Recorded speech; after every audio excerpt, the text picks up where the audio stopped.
Well, Tanzania has priced a $600 million 7-year amortising bond that's at par to yield 600 basis points over Libor.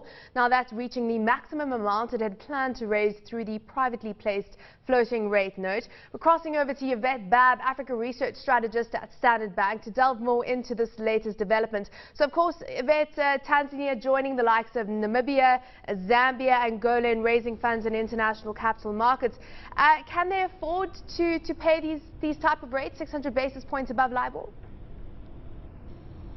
Yes, I think they can. I think it's notable to state that Tanzania does have relatively low levels of public debt when one looks at the broader scope of African economies. So their public debt is about 40% of GDP in nominal terms, but that masks the fact that their external debt is actually highly concessional in nature.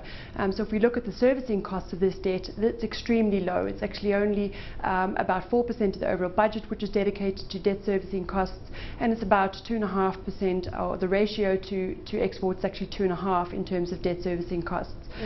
So they have very low servicing needs at this point in time as a result of the very low rates of interest rates that they've paid over previous loans that they've received, as well as the very lengthy non-repayments periods that they've received under concessional forms of loans. So this will indeed add to the external debt levels, but I think they do have sufficient capacity to be able to repay this form of debt, as well as potentially further non-concessional forms of financing.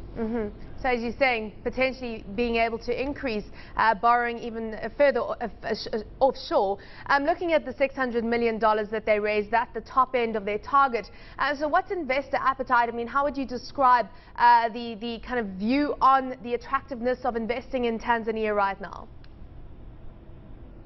Just to clarify, in terms of further issuance, I don't think they will issue in the short term. They are constrained by debt requirement or debt ceilings under the IMF program that they currently have. So they have a policy support instrument with the IMF that is set to remain in place till the end of June. Under that program, they are now very close to the ceiling of the amount of non-concessional debt that they are allowed to accumulate.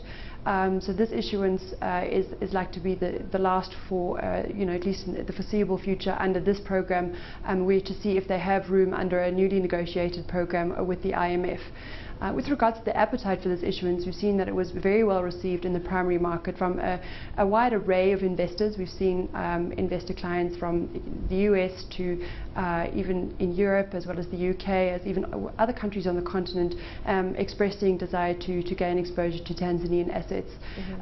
So we saw that it was very well subscribed at the primary market, and we've even seen that on the secondary market since started trading today, that there's further appetite, and we've seen the bond rally somewhat in the secondary market today.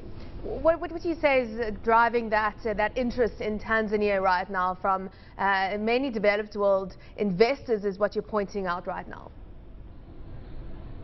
Absolutely. So there's obviously a very large global appetite for African risk, and that's been reflected over recent issuers, including that of Zambia.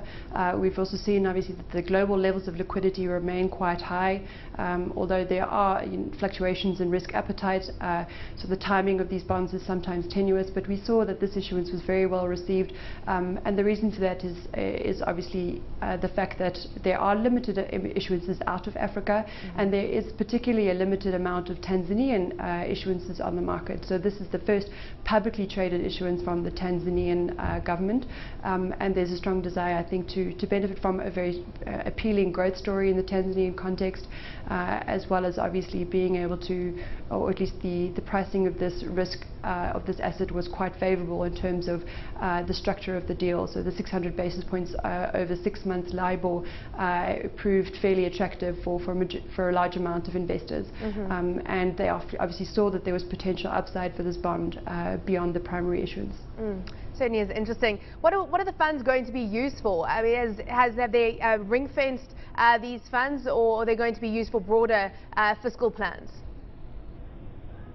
If we look at the fiscal priorities, there's a clear intention to increase infrastructure spend from the Tanzanian authorities.